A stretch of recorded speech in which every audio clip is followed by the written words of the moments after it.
दरम्यान याच प्रकरणात नवी अपडेट लातूरमध्ये डॉक्टर शिरुरेच्या पत्नीची रात्री चौकशी झाली आहे। पेपरफुटी प्रकरणी डॉक्टर मनोज शिरुरेला अटक करण्यात आली आहे, तर त्याच्या पत्नीची चौकशी झाली। शिरुरेचे आर्थिक लागेबांधे सीबीआयच्या रडारवर असल्याचं कळतंय। नीट पेपरफुटी प्रकरणात मोठी कारवाई समोर आली। डॉक्टर मनोज शिरुरेला सीबीआयकडून अटक केल्यानंतर लातूरात सीबीआयची झाडाझडती सुरूच आहे। डॉक्टर मनोज शिरुरे यांचे आर्थिक लागेबांधे आणि पेपर विकत घेणारे लाभार्थी आता रडारवर आहेत। डॉक्टर शिरुरे यांच्या पत्नीची रात्री उशिरापर्यंत चौकशी झाली। सीबीआय केल्यानंतर त्यांच्या जवळच्या नातेवाईक डॉक्टरच्या घरावरही धाड टाकून चौकशी सुरू आहे। त्यामुळे लातूरमध्ये सीबीआय तपासाची व्याप्ती आता वाढलेली आहे।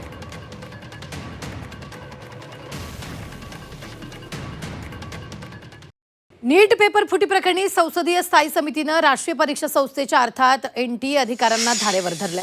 समितीसमोर झालेल्या सुनावणी दरम्यान अधिकाऱ्यांनी या प्रकरणात जबाबदारी झटकत पेपरफुटी आपल्या यंत्रणेतून झालेला नसल्याचा दावा केला। संसदीय स्थायी समितीनं एनटीएचे अध्यक्ष प्रदीप कुमार जोशी, महासंचालक अभिषेक सिंग यांच्यासह वरिष्ठ अधिकाऱ्यांना पाचारण केलं होतं। तसंच केंद्रीय शिक्षण सचिव विनीत जोशी यांच्यासह शिक्षण मंत्रालयातील अनेक वरिष्ठ अधिकाऱ्यांनाही बोलवण्यात आलं।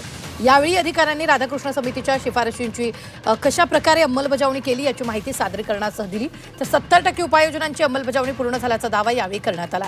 पेपरफुटीचे प्रकार रोखण्यासाठी अधिकाऱ्यांनी कोणत्या उपाययोजना केल्या याबाबत समितीतील सदस्य खासदारांनी प्रश्न विचारले। मात्र एनटीएच्या सिंग यांनी पेपरफुटीचा प्रकार त्यांच्या यंत्रणेतून झाला नसल्याचा दावा केला। पेपरफुटी झाली नाही तर परीक्षा का रद्द करावी लागली असा सवाल संसदीय समितीच्या सदस्यांनी केला।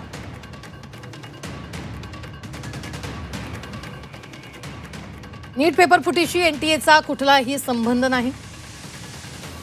एनटीएच्या अधिकृत यंत्रणेतून कुठलीच प्रश्नपत्रिका फुटलेली नाही। एनटीएच्या महासंचालकांनी त्यांच्या यंत्रणेतून पेपरफुटी झाल्याचा दावा फेटाळला। पेपर फुटलाच नाही तर फेरपरीक्षा का घेताय, संसदीय समितीने सवाल केला। विद्यार्थ्यांच्या विश्वासासाठीच फेरपरीक्षा, एनटीए अधिकाऱ्यांचं स्पष्टीकरण।